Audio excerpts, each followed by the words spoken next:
నమస్కారం ప్రేక్షకులకు స్నేహితుల దినోత్సవ శుభాకాంక్షలతో వార్తలకు స్వాగతం. ఈనాటి ముఖ్యాంశాలు.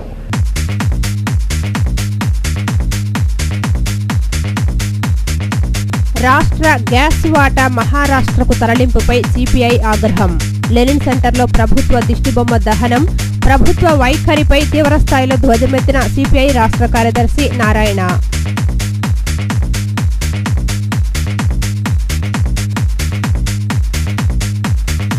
ప్రభుత్వ రంగ సంస్థలను ప్రైవేటీకరించేందుకు ప్రయత్నిస్తున్న కేంద్రం. సిపిఎం నేత మధు ఆరోపణ. యాజమాన్యం అసమర్థత వల్లనే బిఎస్ఎన్ఎల్ అప్పుల ఊబిలో కూరుకుపోయిందని విమర్శ.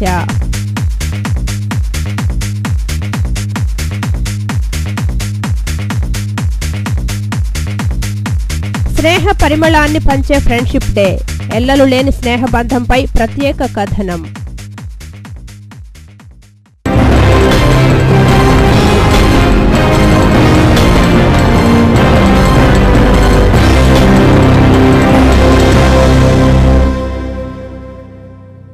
రాష్ట్రానికి చెందాల్సిన గ్యాస్ వాటాను మహారాష్ట్రకు తరలించడంలో అప్పటి కేంద్ర మంత్రి సుశీల్ కుమార్ షిండే ప్రధాన పాత్ర పోషించారని సిపిఐ రాష్ట్ర కార్యదర్శి కె నారాయణ విమర్శించారు.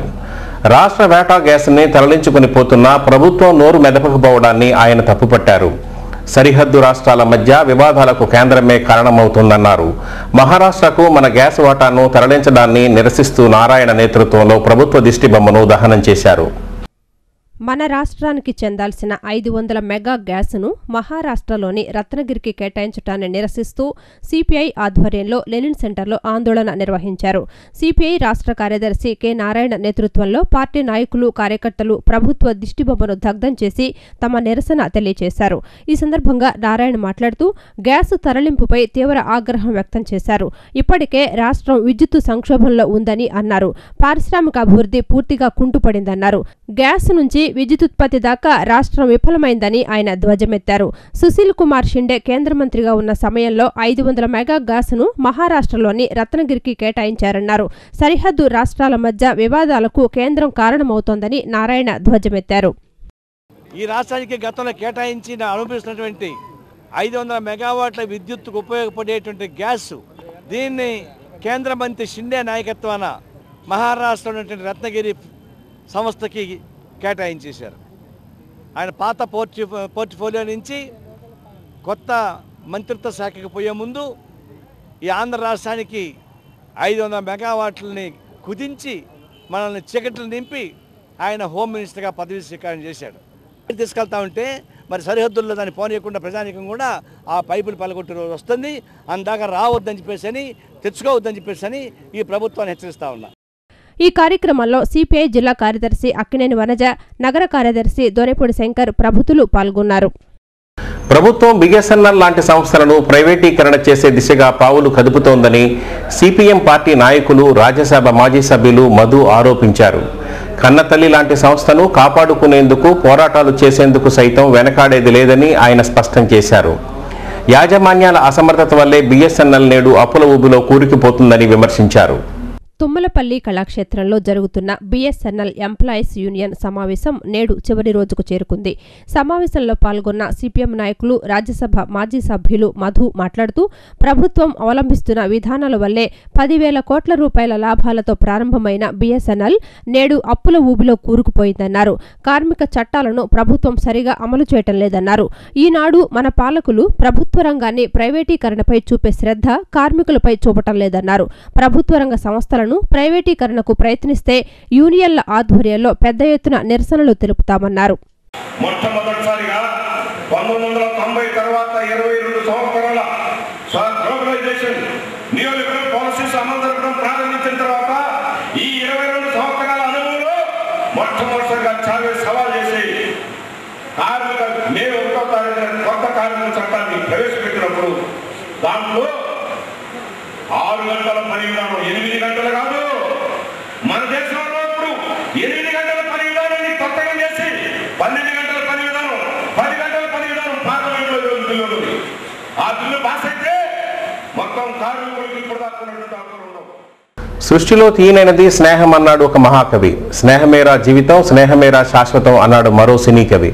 స్నేహం గురించి ఎవరు ఎన్ని నిర్వచనాలు చెప్పినా అది ఒక మధురాతి మధురమైన భావనగా అంగీకరించని వారు ఉండరు. అంతటి మహత్తరమైన స్నేహబంధాన్ని తలుచుకునే పండుగే స్నేహితుల దినోత్సవం.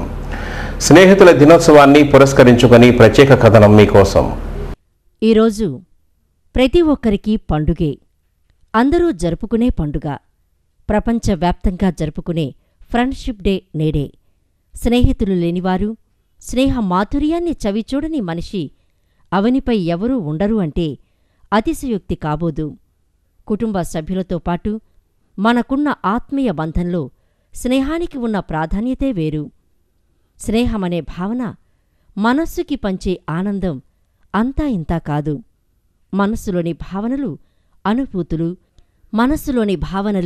అనుభూతులు సమస్తం తెరిచిన పుస్తకంలా ఉంచగలిగినది ఒక్క నేస్తం దగ్గరే.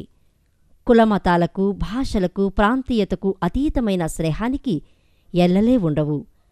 ఒంటరితనాన్ని దూరం చేసి కష్టసుఖాల్లో తోడుండేది నేస్తమే.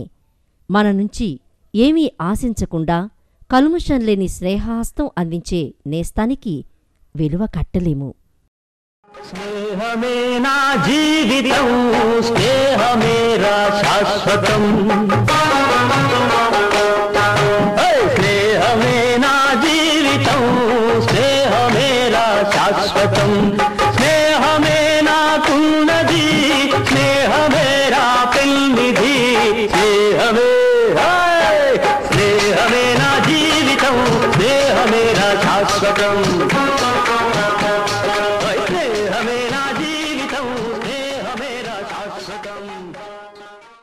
స్నేహితుల దినోత్సవాన్ని పురస్కరించుకుని ఎనికేపాడులోని ఎస్ఆర్కే ఇంజనీరింగ్ విద్యార్థుల అభిప్రాయ మాలికను ఇప్పుడు మనం చూద్దాం. స్నేహానికి సరికొత్త భాష్యం చెప్పినవారు సిటీ ఛానల్ వద్ద స్నేహ మాధుర్యం గురించి తమ అంతరంగాన్ని ఆవిష్కరించారు.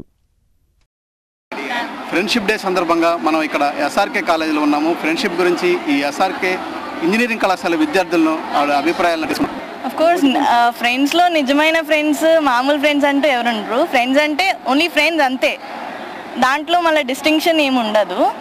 అండ్ ఏంటి అంటే ఇప్పుడు మనం ఎక్కువ టైం ఫ్రెండ్స్తోనే ఉంటాము, కాలేజ్లో ఎక్కువ ఉంటాము, ఫ్రెండ్స్తోనే ఎక్కువ ఉంటాం.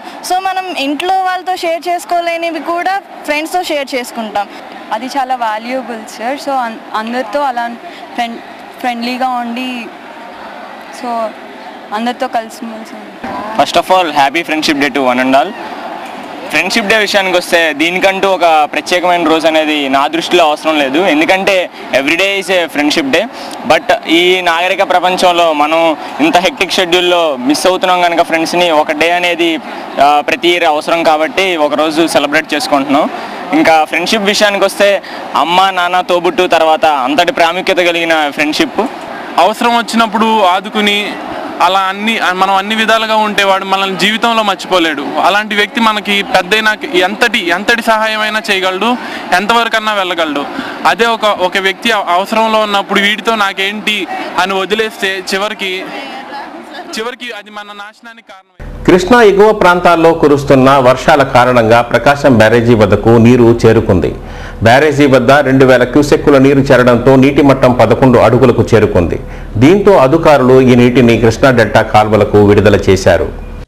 కృష్ణా ఎగువ నుంచి ప్రకాశం బ్యారేజీకి 2000 క్యూసెక్కుల వర్షపు నీరు వచ్చింది. శుక్రవారం 2558 క్యూసెక్కుల నీరు రాగా నిన్నటికి తగ్గింది. ఈ క్రమంలో బ్యారేజీ వద్ద 11 అడుగుల నీటి మట్టం ఉంచి కాలువలకు 2219 క్యూసెక్కుల నీటిని విడుదల చేస్తున్నారు. కృష్ణా తూర్పు ప్రధాన కాల్వకు 1342, కృష్ణా పశ్చిమ కాల్వకు 756, గుంటూరు ఛానల్కు 121 క్యూసెక్కుల నీటిని ఇస్తున్నారు. ఇప్పుడు కాసేపు ప్రకటనలు.